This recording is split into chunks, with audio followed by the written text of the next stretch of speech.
estamos dejando atrás la pandemia. Desde el sábado, el presidente López Obrador ha sido consistente con este mensaje.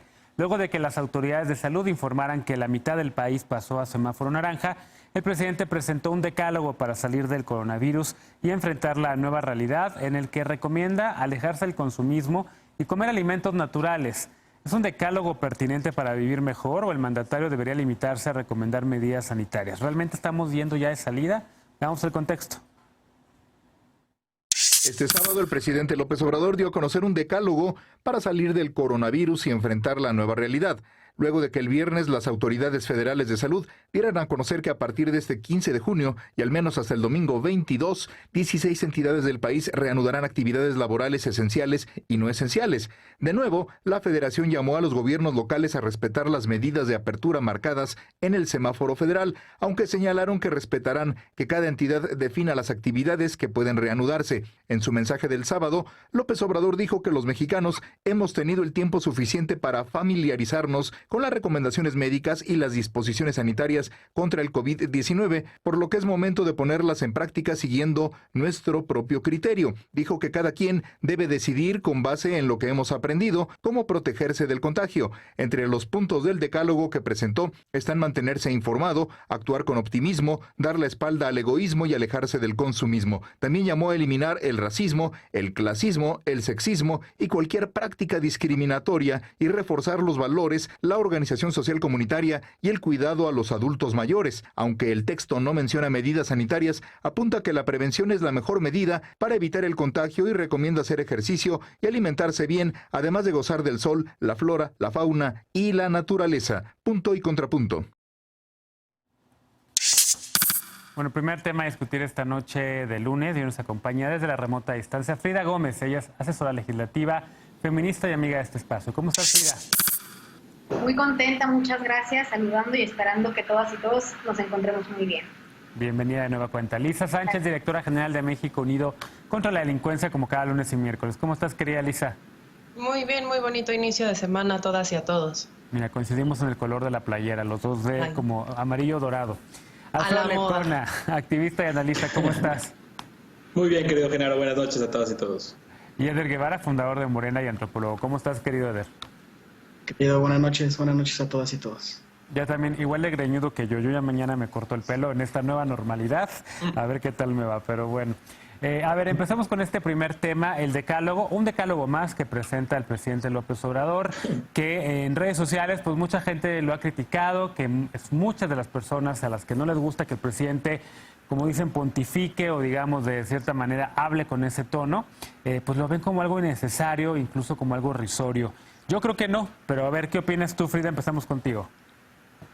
Muchas gracias, Genaro. Pues a decir verdad, este decálogo cumple de cierta forma con el liderazgo que tiene el presidente, que es un liderazgo totalmente enfocado a la ciudadanía. Recordemos que existen portavoces de cuáles son las medidas sanitarias exclusivas a seguir por cada entidad. Hay todavía municipios de La Esperanza que están entrando a una realidad distinta, ya que de 300 ya se redujeron a 64 y cada localidad, cada municipio tiene condiciones exclusivas muy específicas en las que se les tiene que hablar de forma puntualizada y de forma distinta. Y es por eso que el presidente me parece que en esta forma de hablar a manera general a todo el país hace hincapié en 10 puntos que son muy básicos, que ciertamente tienen una esencia moral, pero que también es cierto que es por la transformación que se votó. Es decir, el presidente no solamente planteó un cambio en la política pública, sino que planteó un cambio en la forma de entender la cotidianidad y en la forma de vivir la sociedad. Y es por eso que en este decálogo yo encuentro cosas muy básicas sobre los problemas que ya estamos observando. ¿A qué me refiero? A que la crisis evidentemente está generando que haya una menor cantidad de ingresos, una pérdida de empleos muy fuerte, y eso tiene que ver con el consumismo. Hablar del consumismo es decirle a la gente que es un momento para ahorrar y no para gastar. Al mismo tiempo, hablar de solidaridad plantea sobre la mesa que de esto vamos a salir adelante ayudando a la persona que tenemos a un lado, porque el gobierno, la realidad es que no lo puede todo. Creo que en estos 10 puntos, aunque pudieran parecer moralizantes, en realidad nos suenan escandalosos y nos suenan diferentes porque no son tan técnicos y no son tan elevados como esos mensajes presidenciales acartonados y fríos a los que estábamos acostumbrados. Y en ese sentido creo que el mensaje del presidente cumple con las funciones más básicas, que es primero puntualizar en las medidas de precaución, en las medidas sanitarias. Segundo, entender que cada entidad y cada municipio tiene su realidad. Y tercero, hacernos solidarios para comprender que hoy nos toca poner de nuestra parte para salir de la crisis en la que estamos entrando y en la que ya estamos. A ver, Lecona, seguramente tienes un contrapunto. A ti seguro que no te gustó el decálogo, seguro que te parece insuficiente, pero no quiero poner palabras en tu boca. Adelante. Bueno, que el presidente López Obrador presente un decálogo ridículo como solución a un problema bastante complejo a varios, pues ahora sí, como dices, no importa cuándo escuchen esto. El decálogo es la serpiente de la semana, o sea, es lo que fue la boa la semana pasada, pero hoy es una ocurrencia que pretende distraer la atención, otra vez tenernos debatiendo cosas no necesariamente importantes, pero creo que en esta ocasión no va a ser efectiva la estrategia, porque cuando el decálogo toca todos los temas de la crisis de una forma muy irresponsable, y en una crisis que ya se empieza a sentir cada vez más porque el gobierno está en una franca inacción y se empiezan a sentir los efectos de todas nuestras crisis, pues no va a funcionar tanto. El decálogo está lleno de mensajes irresponsables, pero creo que desde luego lo más preocupante es esta invitación ahí velada a que se rompa el confinamiento. A ver, si la reapertura que estaba considerada para estas fechas, el plan que más o menos tenía trazado el gobierno desde un inicio, estaba construida con las proyecciones de López-Gatell y esas proyecciones fallaron. Y estamos en la cordillera, ahora nos dicen, con un pico que supuestamente ahora sí va a llegar esta semana. Este es el peor momento para que la comunicación falle y para que el presidente de la República esté invitando a la gente a salir de sus casas. Es como si esto nos lo hubieran dicho el 8 o 10 de mayo cuando se esperaba el pico original. ¿Qué hubiéramos dicho en ese entonces? Hoy nos viene a recetar un episodio más de una estrategia de comunicación que ha sido en las últimas semanas sobre todo desastrosa. Hay que estar buscando qué dice López-Gatell, qué dice el presidente, qué dice la jefa de gobierno, qué dice la secretaria de salud de la Ciudad de México para que la gente entienda si puede salir o no. Vean, echen un vistazo en redes sociales, hablen con la gente que pueden hablar. La gente está confundida.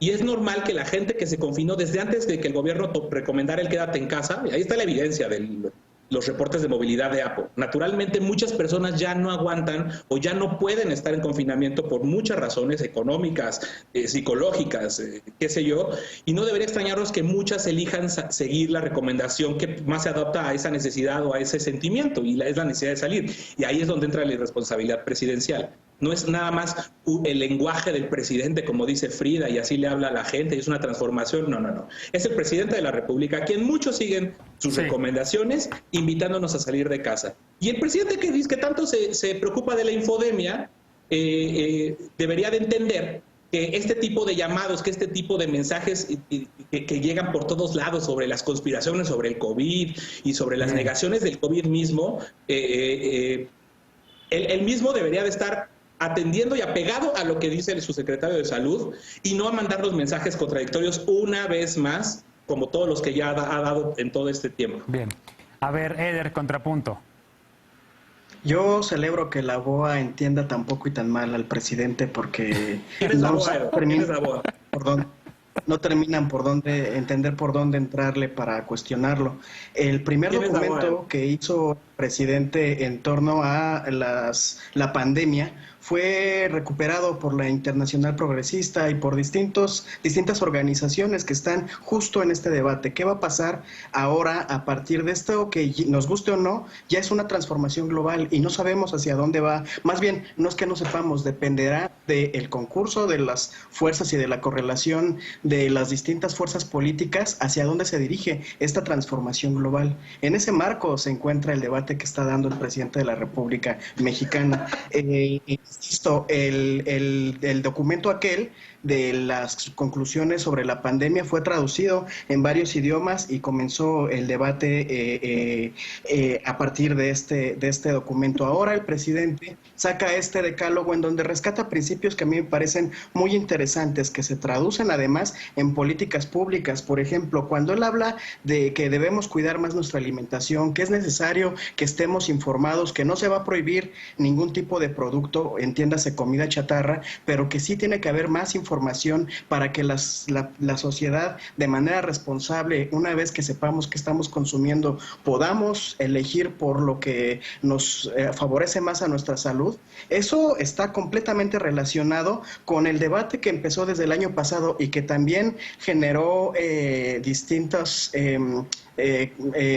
amparos y movimientos de muchas empresas en contra del etiquetado claro. Y el presidente está hablando una vez más de solidaridad, de fraternidad, habla incluso, y eso cómo le molesta a la República de Twitter, habla de espiritualidad, y él hace una pausa cuando habla de espiritualidad para decir que independientemente de que tengamos o no un credo, que nos aferremos a una idea, a una razón para vivir.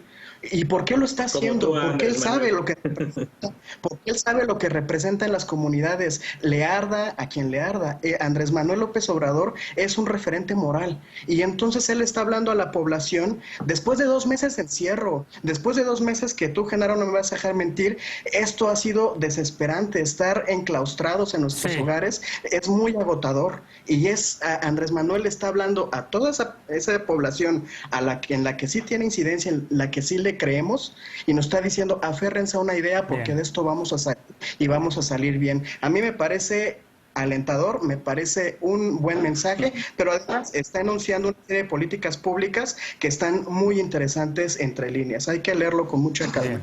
Lisa, ¿cómo lo ves tú? ¿En dónde estás posicionada? ¿Es un decálogo para un sector de la población nada más? ¿Es un decálogo para el país? ¿Es necesario? ¿No es necesario? ¿Cómo lo ves? A mí el decálogo no me molesta en lo más mínimo como me molesta la persona que lo dice, es decir, el presidente de la República, si quiere constituirse como un líder ético, porque a mí no me parece que sea constitucionalmente adecuado que sea un líder moral, tendría por lo menos que ser capaz de, como se dice en el dicho en inglés, walk the talk, ¿no? Es decir, cumplir con lo que está prometiendo. Y en ese sentido, si bien a mí no me parece ninguna mala idea la invitación a alimentarnos sanamente, pues sí me preocupan, por ejemplo, los resultados que salen de la encuesta de seguimiento de los efectos del COVID en el bienestar de los hogares mexicanos que publica la Universidad Iberoamericana y el Instituto de Investigaciones para el Desarrollo con Equidad, en donde nos están diciendo que durante el mes de mayo, 24% de los hogares mexicanos se encontraron en algún tipo de situación de inseguridad alimentaria, precisamente porque quien es el titular del Ejecutivo Federal y tendría que poner en práctica esas políticas públicas de urgencia y de emergencia con las famosas medidas contracíclicas que al presidente no le gustaban, pues son precisamente quienes son responsables de que la situación se deteriore con esta velocidad y con esta magnitud. 8.4 millones de personas que se quedaron desempleadas o descansadas sin goce de sueldo, ¿no? 2 de cada 3 empleos perdidos, afectando particularmente la informalidad. Y hoy lo escribía Ricardo Rafael en el Universal, el impacto específico, por ejemplo, en las poblaciones indígenas, que son precisamente las más vulnerables y que las que por mucha espiritualidad que puedan buscar o de la que puedan gozar o mucho medio ambiente el cual puedan contemplar, pues no tienen precisamente ni el sustento, ni la seguridad en materia de seguridad, ni de salud, ni de empleo necesaria precisamente pues como para poder entregarse a esa contemplación o a esa espiritualidad.